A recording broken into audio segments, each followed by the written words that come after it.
Welcome to Hormones and Handstands, a functional hormone nutritionist and a beauty editor and yoga teacher's guide to acing the challenges of midlife.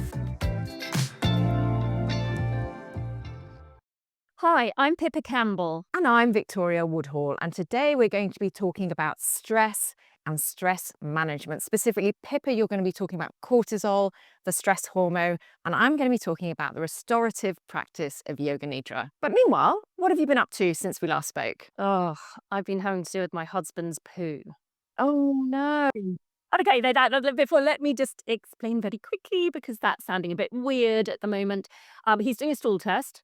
The first one he did a few weeks ago, he didn't fill up one of the tubes properly, and they came back and said there's not enough stool in that Ooh. sample. He didn't fill it up to the line, so he's having to do it again. Now, the reason why I'm having to deal with it is honestly, I know it's crazy because obviously it's my husband. Why am I having to deal with his poo? It's just I know how to do these tests really well. So I'm labeling it, sending it off, getting the DHL to send it back. So we will see, and I'll keep you posted on that. There's so much information you can find out from stool tests. As you know, we're a fan, and we'll do a whole episode on stool tests because they really are a marvel. And what have I been up to? Well, I've been doing a lot of baking over the weekend because, well, one, I'm an almond mum, and that's another topic that the quality that you and I share, and a topic for another time.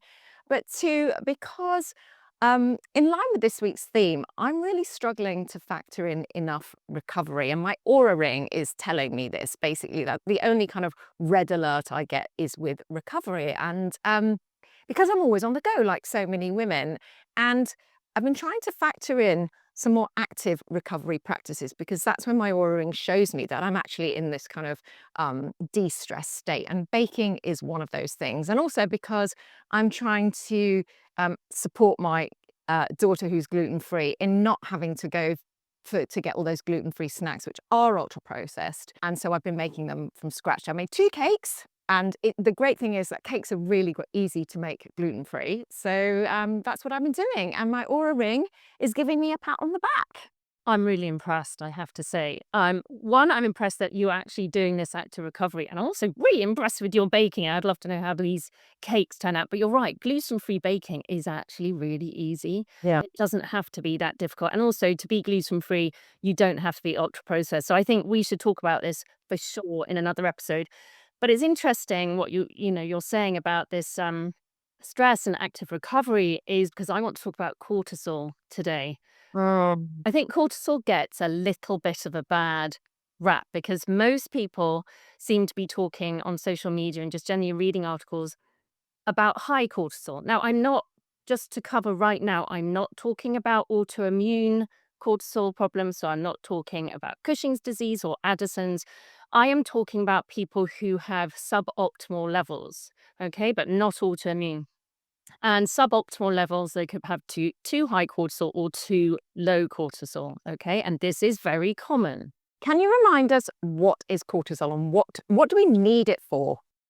So it's our main stress hormone, okay? And it's made by the adrenal glands, which actually sit on top of the kidneys. I know, really. And it follows a rhythm. So it should be higher in the morning, so it rises, and then should come down at the end of the day. But it affects everything. It controls energy, it affects blood sugar, inflammation, immunity, autoimmunity, and metabolism. Okay, so many things, and sleep, of course, as well.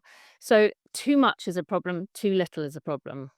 So it can really affect the functioning of your day, can't it? So cortisol management on a day-to-day basis is something we could really all benefit from, and even just understanding how it works. Yeah, it affects stress, resilience, mood, weight, hormones. So everyone thinks of it as a stress hormone. It is, but it is a lot more than that.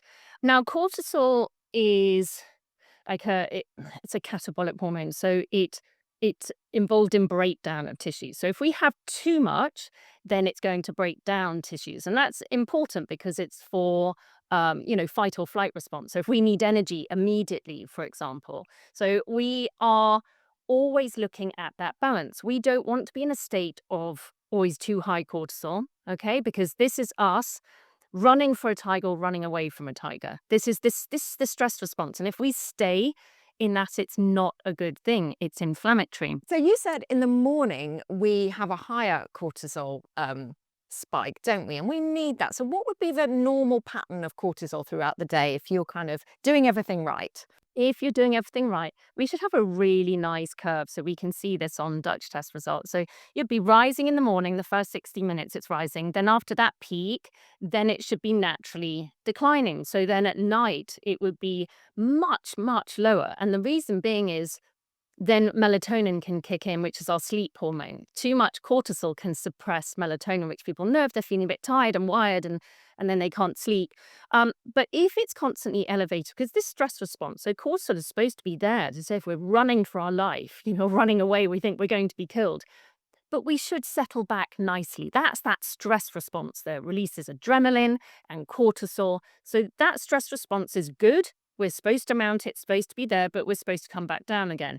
The problem is in modern day society, now it's not a tiger now, but it could be a divorce, it could be deadlines, just you know what? Just juggling family life, as you know.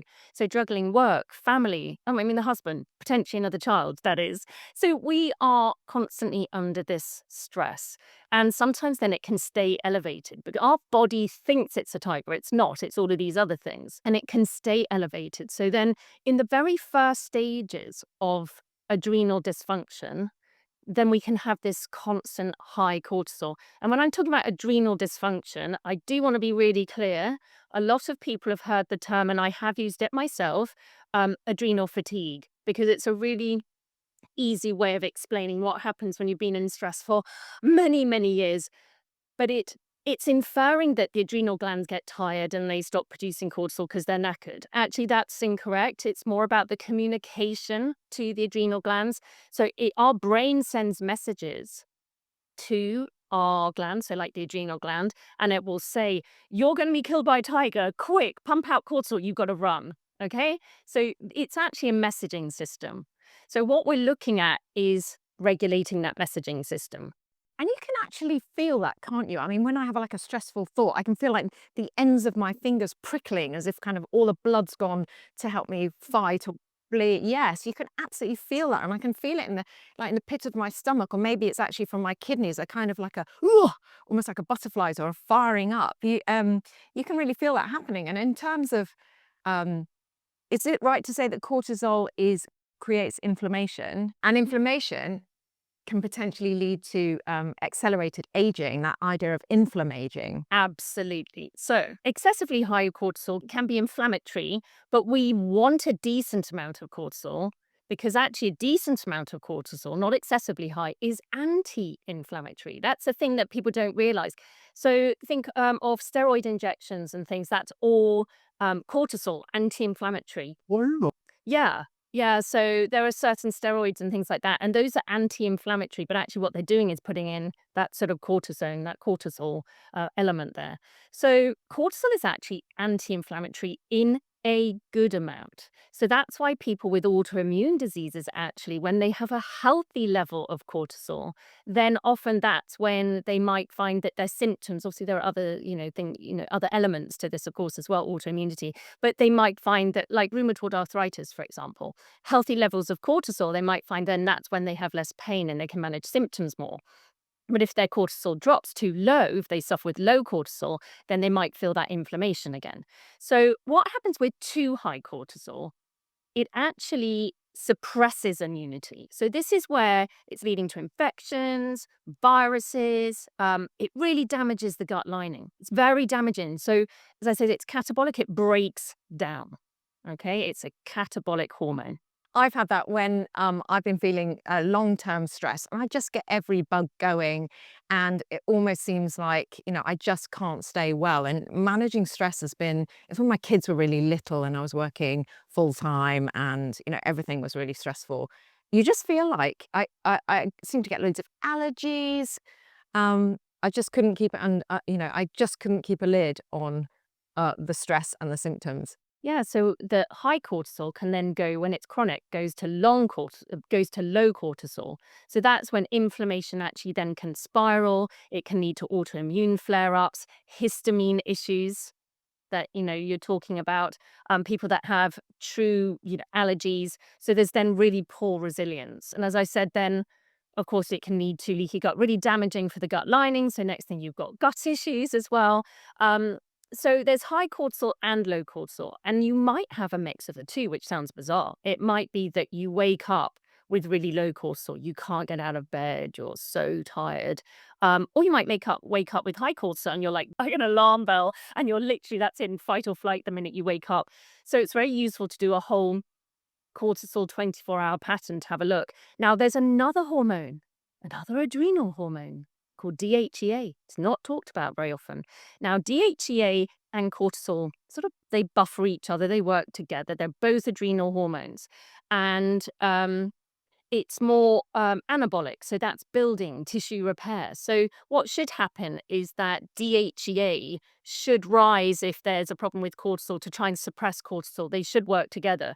But over time, I think what we see in practice is that when the stress goes on and on and on, and it becomes just repetitive and long term, we can actually end up with low cortisol and low DHEA. And this is where we see often a lot of women that come see us in clinic, they low, low, low, because actually often by the time they seek help, they've had years of stress. So, and the problem is with DHEA, when that's low, it's actually the mother hormone of estrogen and testosterone. So it's the precursor hormone. Wow. So have a think about over the age of 40, when already, our hormones are being affected. If you've got low DHEA because of long-term stress, you're going to feel that drop in hormones a lot more. Your levels are likely to be a lot lower because that pro hormone is low. So it really affects our female hormones. That's the thing, it doesn't just work on its own. Cortisol also impacts thyroid massively. It really impacts the conversion of T4 to the active thyroid hormone T3. So yes, that's when people, their labs might look normal, but they haven't actually measured their T3. But really, it's the root cause is stress. It's like stress, stress, stress. So the thing is, there's a lot we can do when we know what's really happening to somebody. If you are feeling really tired but wired, this is really wired, then I am assuming, but I can't always be completely correct here unless I test. But I would be thinking maybe you've got higher cortisol because you're feeling sort of really quite wired. Yeah, tired and wired is definitely me. And I can see that. I was talking about my aura ring earlier. You can see when you look at how your heart rate has been during the night, you want this lovely hammock curve. So your heart rate slows down, down, down, and it gets to the deepest point in the middle of the night. And then it starts to rise as you get towards morning. And I can see that my lowest heart rate, if it's too near the waking time, it means it's taken a long time to slow down, and the tracker then tells you, what did you do the day before or the night before? Were you tired and wired? Did you have a drink? Were you stressed? In order for it to take longer for the heart rate to slow down. So that is kind of one simple metric that you can use to see how your day before's activities are impacting your day. But last night, I have to tell you this, Pippa, I thought I must ask Pippa about this. I was looking at my aura ring and my heart rate went up to 120 BPM at about 4 in the morning, which I imagine was a stress cortisol spike. What do you make of that? Yeah, it could well have been. So what we often see actually in clinic, well, there are two things. So if somebody is already under stress, there's something they're very anxious about, then that early morning waking about 4 or 5 is very common. If there's something on your mind, at the back of your mind, when you come into a light sleep, that's often the thing that's going to wake you up. And literally within seconds, you are thinking that thing that's stressing you out. However, there's also then the links with blood sugar. Okay. So it really, cortisol really has a very strong relationship with blood sugar. And it's very common in women as well, that blood sugar can drop often in the middle of the night. It can be around 2 or 3, sometimes even 4. Blood sugar might drop because either not enough food the night before or too many carbohydrates. I mean, it's all about getting it quite right, getting enough protein in the night before as well. So making sure we are looking at that dinner and what time it's being eaten, etc. If blood sugar drops, then cortisol comes in to save the day because it's seen as a threat to survival. So that's what happens. So then our cortisol rises to bring our blood sugar back up. So yes, is it the cortisol or is it the blood sugar?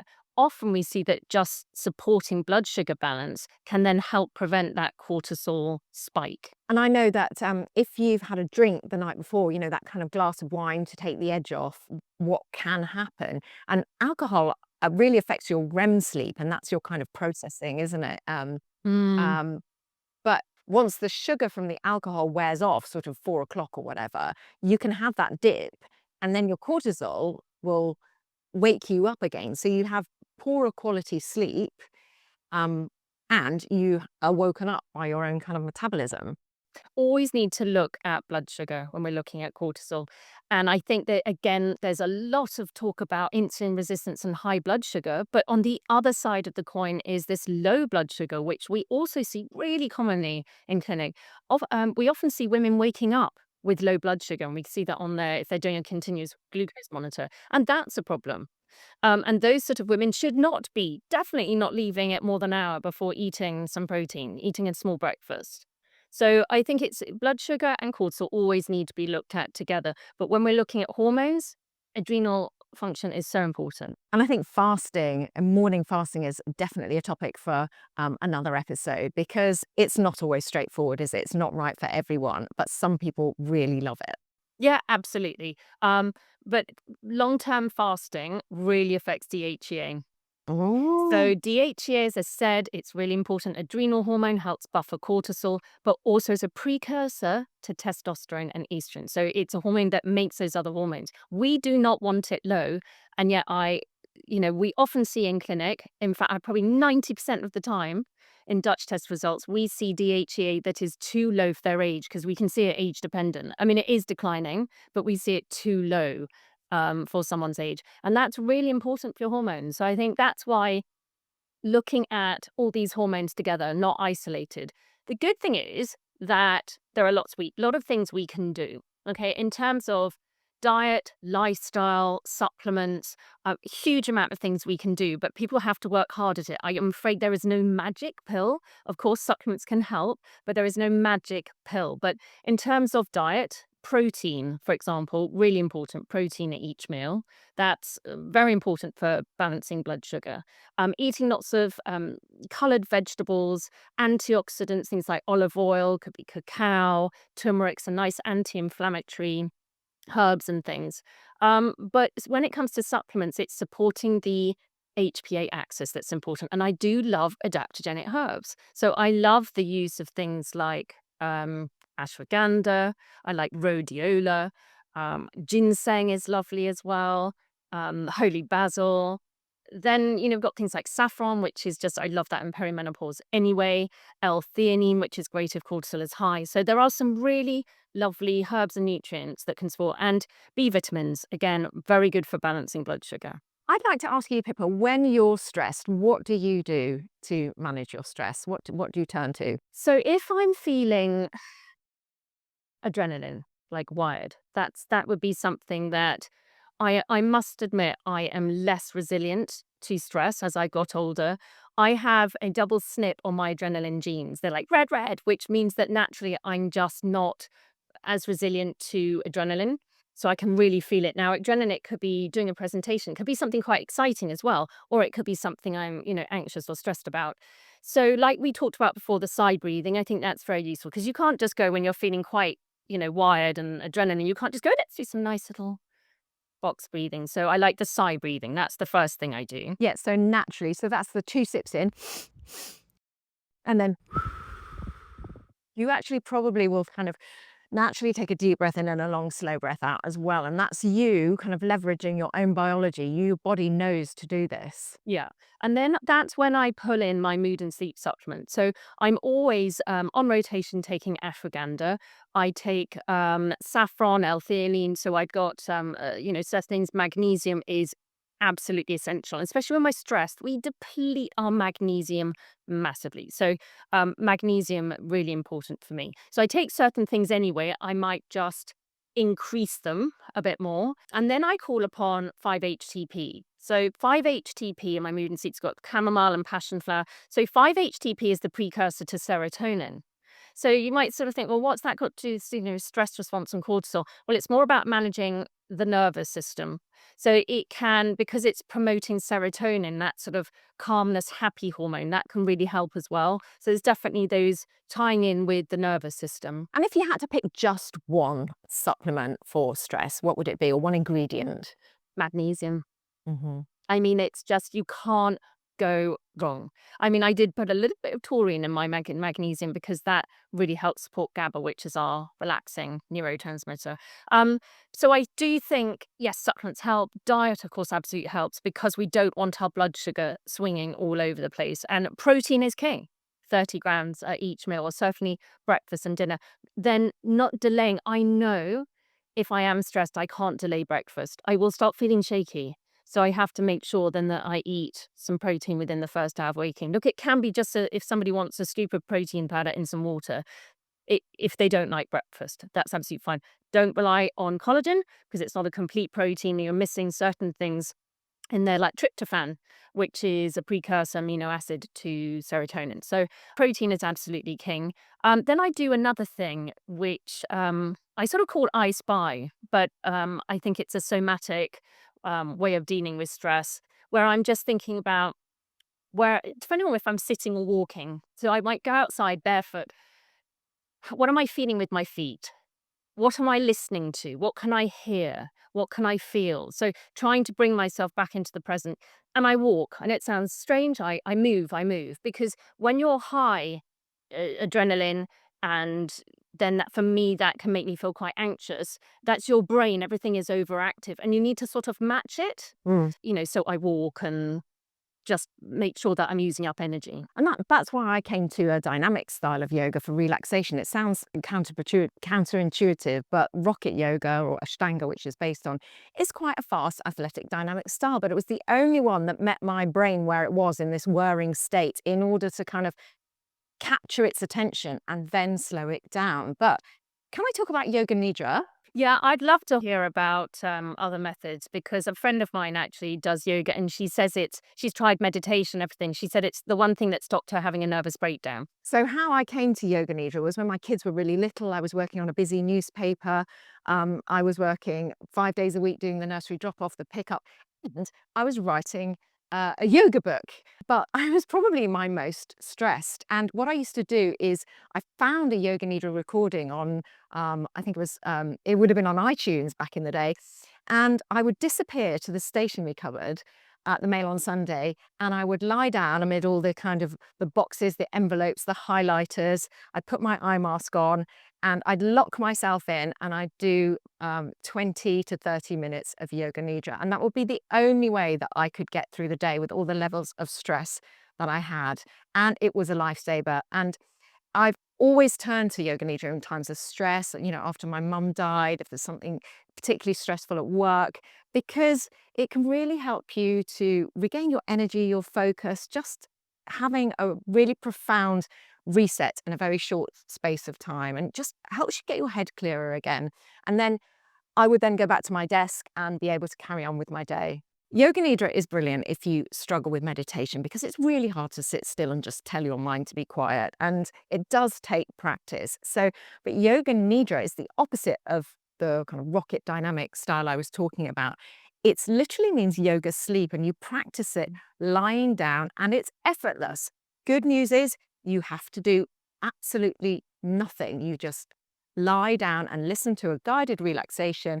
And if you drop off, that's great too, because you probably need the sleep. But sometimes we need to be given permission to lie down. And you can do it for 20 minutes, you can do it for an hour. Same as yoga classes, there are a number of different lengths of practice that you can do. The brilliant thing about it is it's a relaxed state of consciousness that's deeply healing, but it's also reprogramming because it's a chance to kind of go through all the layers of yourself. We call them the koshas. So there are 5 koshas, which means sheath or body. We go kind of progressively deeper through this guided relaxation to the deepest part of yourself, your subconscious. So it's actually slightly akin to hypnosis. And you can change unhelpful states, beliefs, patterns of behavior. You can actually reprogram your way of being with time, and you can create your own reality. So it has kind of parallels with manifesting in some ways, but it's really just having a word with yourself, you know, talking to your deepest self. And we use this thing called a sankalpa, and that means like a resolve or an affirmation. And what we do at the beginning of the practice, so broadly, what we do is we'd lie you down, we get you nice and relaxed, super comfortable, all cushions and blankets and eye pillows, whatever you need. And we'll just feel our way into your body. Like you said, feeling your way into your body is a great way to just calm yourself down. So we feel the pressure of the mat beneath you, we feel the eyes softening. And then what we would do is call to mind this, what we call a sankalpa. So this is, it's a some people call it like heart speak or your true north. It's a sort of short phrase where you're telling yourself, this is who I am deep down. This is how I want to show up. This is my life's purpose. So it's different to a goal, because a goal can be is mostly something in the external world that you want to work towards. And it often has a time frame, whereas a sankalpa or your resolve is how you want to be for life. So if you imagine yourself at the end of your life, somebody's reading your eulogy and they say, she was, this thing, what's the most brilliant thing that someone could say about you? That gives you a clue as to what your sankalpa is. My sankalpa is the one I'm working with at the moment is I trust myself. Um, you could work with something like I am love, I am peace, I radiate peace. It could be something that you want to invite more of into your life, or something that you want to embody. And it takes a little bit of work to find the right one. And it's kind of not meant to be a stressful practice at all. If you can't think of one, I trust myself is a really good one, or I am deeply relaxed. So for me, when I'm feeling anxious, and I'd say this every morning anyway, I write it down, even if I don't believe it. I'll say things like, I feel grounded, I feel balanced. Because I don't want to use the word anxious. I want something positive. Otherwise, that's all you remember is anxious. Yeah. Yeah. So, I mean, that is really good, because uh, your sankalpa has to resonate with you. So when you say it to yourself, it's got to feel like, when you try on a dress in a shop or at home or whatever, and you kind of think, oh yeah, this is me, this suits me, this speaks to who I am. When you say your sankalpa, which we repeat to ourselves silently 3 times as part of this guided relaxation, it feels like you. It feels like coming home. It feels like deep down something you know. It's not something that is totally outside of you. It's something inside that you're speaking to and bringing forth more of. And you need to say it in the present tense, as you've rightly done, and without any negative words.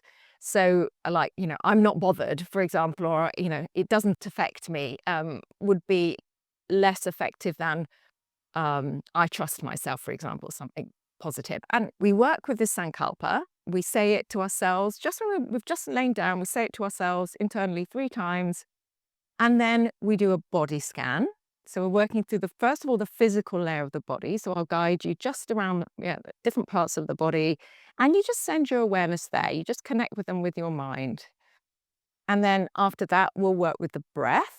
So we'll be aware of the natural rhythm of the breath. So this isn't yoga breathing. It's not kind of Darth Vader Ujjayi breathing. You're not manipulating the breath. You're literally just watching the breath, maybe seeing where it is in the body. How does it feel when the breath rises and falls? Then we move into the realm of the mind and the emotions. We might do some visualization, and all the while getting progressively slower and more relaxed, and feeling into your body. And at this point, you might well have dropped off, and that's absolutely fine, because your subconscious is still listening.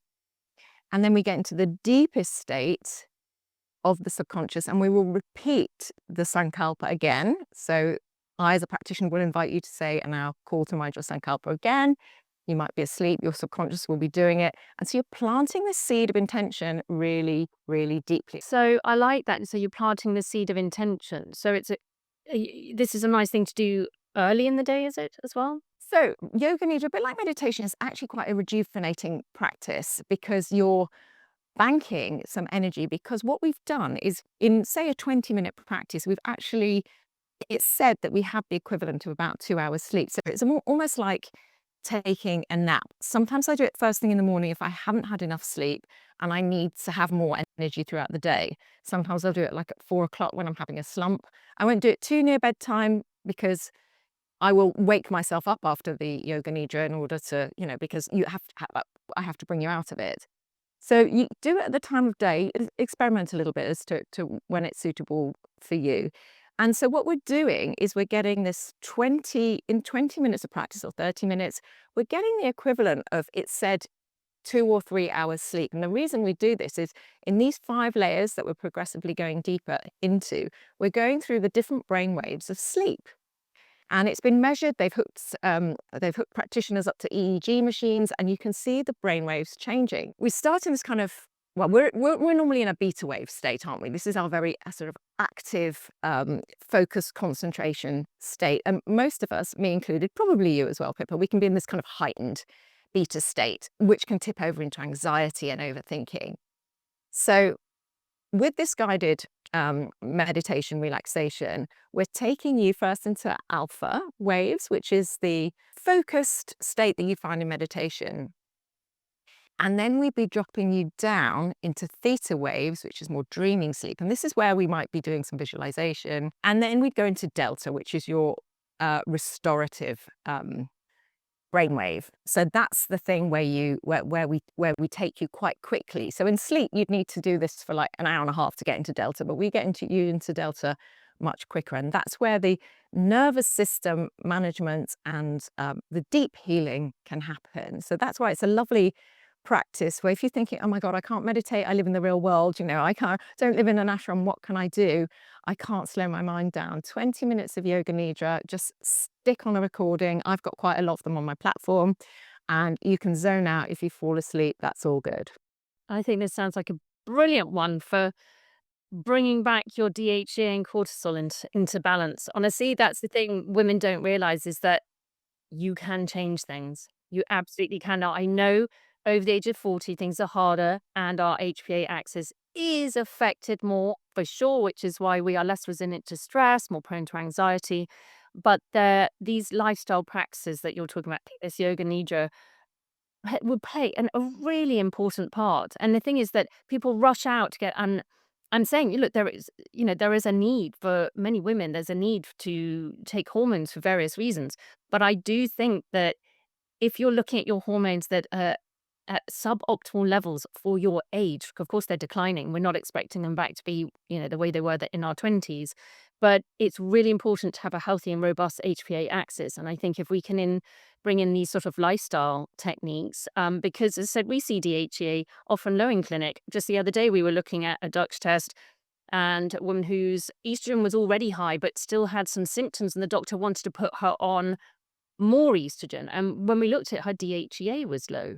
So in actual fact, what we thought was, well, let's work on that DHEA. So I think that, there are so many things we can do with working on our stress system that can help not only with our stress and resilience, but our hormones as well. And we know if stress comes into play, cortisol just seems to mess with everything, doesn't it? It just Oh, sends everything else out of whack, your sleep, your hormones. And so stress management practices and just being aware. And what I've learned from you is there are loads of kind of nuances as to how cortisol can affect all these other hormones, that it's worth taking a little bit of a deep dive, not just maybe, cutting out a coffee. Although having said that, Pippa, I think you need to talk about coffee quickly while we're on the subject of cortisol and stress. yeah. Good or bad? We should talk about coffee in literally a whole episode because there's so much to talk about. But I mean, I'm not, and I love coffee, by the way, everyone. I have one coffee a day, absolutely love it. I'm really thinking about my coffee beans, make my own cashew nut milk.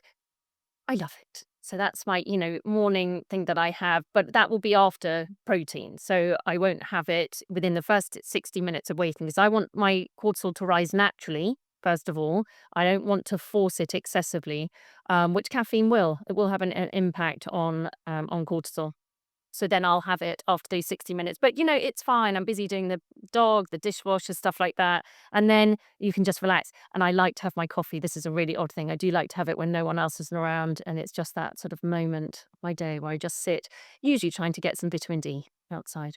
But yeah, we will talk about caffeine because, it does impact cortisol, but so many things do. And I think the, biggest problem in life is that women are doing a lot. Doing a lot, worrying about things a lot. Sometimes, is that hormonal imbalances that, we we're less resilient to all of that. But you're right, how cortisol affects all our other body systems, whether it's our gut, whether it's thyroid, whether it's estrogen, whether it's progesterone, because actually cortisol, DHEA, and progesterone are all made by this grandmother hormone called pregnenolone. So often, there's a lot of focus then going on cortisol, and your progesterone isn't going to get much of a look in. And, even these younger girls, then they're missing periods, they're not then ovulating. I mean, why would you make a baby if your body thinks that it's going to be killed by a tiger? It's not like, oh, let's just make a baby.